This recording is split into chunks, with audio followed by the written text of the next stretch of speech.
আসসালামু আলাইকুম। কেমন আছেন সবাই? আশা করি ভালো আছেন।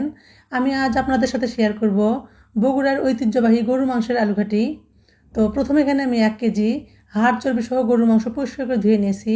তারপর এখানে দেবো পেঁয়াজ কুচি, কাঁচামরিচ কুচি, কালো এলাচ, সাদা এলাচ, দারচিনি, তেজপাতা, লবঙ্গ, গোলমরিচ, স্বাদমতো লবণ, হলুদের গুঁড়া, মরিচের গুঁড়া, ধনিয়ার গুঁড়া, আদা, রসুন ও জিরা বাটা ও পরিমাণ মতো সয়াবিন তেল দিয়ে হাত দিয়ে আমি ভালোভাবে মেখে নিব। ঝালটা আপনাদের পছন্দ মতো, যে যেরকম ঝালটা খান সে সেরকম মরিচটা দিবেন। তবে এই আলুঘাটি রান্না করার সময় ঝালটা একটু বেশি হলেই কিন্তু খেতে ভালো লাগে। তো আমার মাংসটা মাখা হয়ে গেছে। এবার এখানে আমি পরিমাণ মতো পানি দিয়ে মাংসটা সিদ্ধ করে নিব। আর এই আলুঘাটি রান্না করার সময় অবশ্যই এখানে কাঁচামরিচ ও শুকনো মরিচ দুটো দিয়ে রান্না করার চেষ্টা করবেন, তাহলে খেতেও ভালো লাগবে আর তরকারি কালারটা অনেক সুন্দর হবে।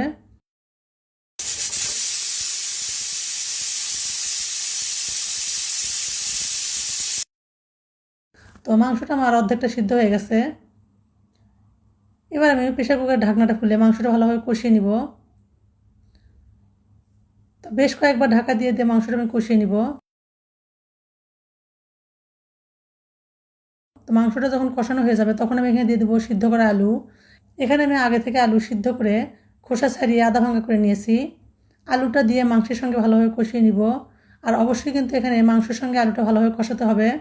এই আলুটা কষানো যত ভালো হবে এই আলু ঘাটিটা খেতে কিন্তু ততটাই মজা লাগবে।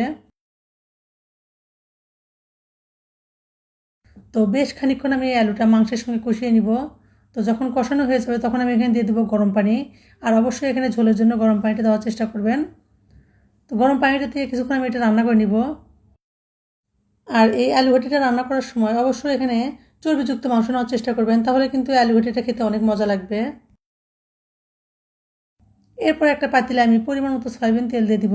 তারপর দিব পেঁয়াজ কুচি ও থেতো করা রসুন।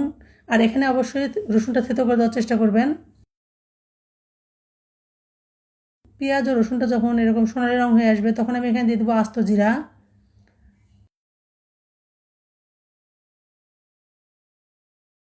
জিরাটা ফুটে আসলে আমি এখানে আলু ঘাটিটা বাগার দিয়ে দিব।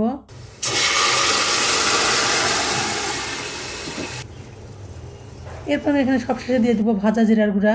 তো আমার আলু ঘাটিটা রান্না করা হয়ে গেছে। এরকম ঘনত্ব থাকতে এটা আমি চুলা থেকে নামিয়ে নিব, কারণ এটা ঠান্ডা হয়ে গেলে কিন্তু আরেকটু ঘন হয়ে যাবে।